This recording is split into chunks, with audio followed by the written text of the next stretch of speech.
서아프리카에서 납치됐다가 구출된 우리 국민은 정부가 철수를 권고하는 말리에도 머물렀던 것으로 파악됐습니다. 정부는 재발 방지를 위해 여행 위험 지역에 대한 여행 경보 제도 전반을 검토한다는 방침입니다. 취재기자 연결합니다. 한현희 기자. 네, 외교부입니다. 우선 납치 경위와 관련해서 궁금증이 많습니다. 구체적으로 파악이 됐습니까? 네, 이 A씨는 세계 여행을 계획하고 1년 반 전에 출국해서 지난 1월 유럽에서 아프리카로 건너간 것으로 전해졌습니다. 모로코에서 세네갈을 거쳐서 말리, 그리고 부르키나파소를 지나서 베냉으로 가던 도중 현지 시각으로 지난달 12일 부르키나파소와 베냉 국경 부근에서 피랍된 것으로 알려졌습니다.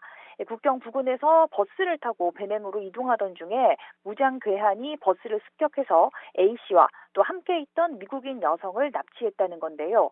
움막과 텐트 등을 옮겨 다니면서 지냈던 것으로 알려졌고 초기 2주가량은 열악하게 제공되는 식사도 거의 하지 못했던 것으로 알려졌습니다.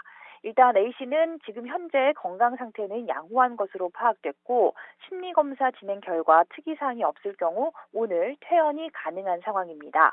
본인 역시 조기 귀국을 원하고 있어서 조만간 귀국 절차를 밟을 것으로 보이는데 귀국 일정은 정해지지 않았습니다. 개인 여행을 떠났다가 납치된 A씨에게 긴급 군안 활동비를 지급해야 하는 날을 놓고 논란이 있었는데요.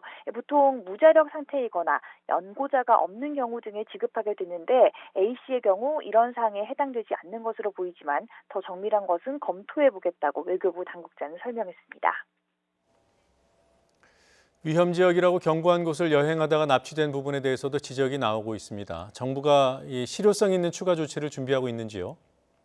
네, 외교부 당국자는 A씨의 경로를 살펴봤을 때 상당히 위험한 지역을 통과한 것은 객관적으로 맞다라고 조심스럽게 말했습니다. 앞서 경로를 말씀드렸는데 A씨가 거쳐간 말리는 3단계인 철수 권고가 발령된 지역이고요. 납치된 곳 역시 여행 자제 지역입니다. 납치가 발생한 만큼 정부는 해당 지역을 철수 권고로 상향 조정하는 방안을 검토하고 있습니다. 또 현재 여행 경보가 없는 베냉에 대해서도 상향하는 안을 살펴보고 또 이 밖에 여행 위험 지역에 대한 전반적인 여행 경보를 검토해 나갈 예정입니다.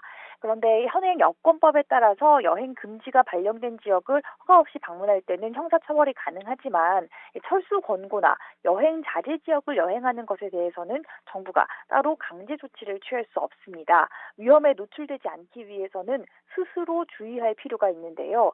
이와 관련해 정부는 안전여행 홍보를 강화하고 또 대국민 인식 제고에 나서겠다고 밝혔습니다. 지금까지 외교부에서 YTN 한현입니다.